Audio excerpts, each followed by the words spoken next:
มารีวิวเด้อครัวบ้านดงสวรรค์นี่ไปบ่ได้เลยเด้อกินมะกล้วยท่าเออรถกล้วยก็ได้ไปบ่ได้แล้วนี่ฮักแห้งเลยนี่รถกระบะรถยังก็ไปบ่ได้เลยเด้อเพิ่นบ่ให้ไปแล้วบ่ให้สัญจรแล้วไปบ่ได้แล้วฮักแล้วครัวบ้านดงสวรรค์เมืองเชยโปนฮักแท้แล้วฮักแท้แล้วไปบ่ได้แล้วมารีวิวงานนี่ลัดรถเมื่อไรนี่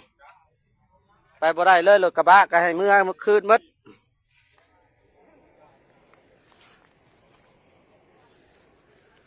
โอ้ฮักเลยพี่น้องค้างฮักแล้วนี่ค้างมันฮักแล้วนี่อันตรายอย่างสุดแบบไปบ่ได้แล้วไปบ่ได้แล้วรถติดแล้วไปอยากไปอยากมาก็มีแต่มาส่งการหอดครัวนี่เด้อหารถไปต่อนี่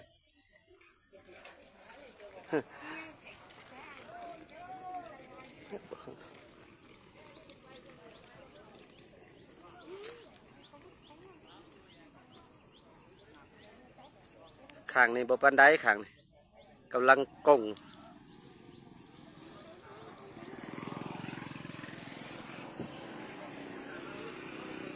พายจะได้เงินมาหาเป็นนั่นรถไซโทเด้อมันนี่เด้อหับแขกทั้งพุ่นเมื่อทั้งพี่รถไซโทเป็นอะไรแย่ได้เนาะกันประจบทางหลักมึงกันพอได้นอนอยู่นี่บ่มีอาหารกันแล้วมากล้วยนี่รถกล้วยก็จอดเต็มอยู่นี่กันพากน่ะก็บ่แล้วอาหารเจียวฮ้อนเพิ่นเด้อ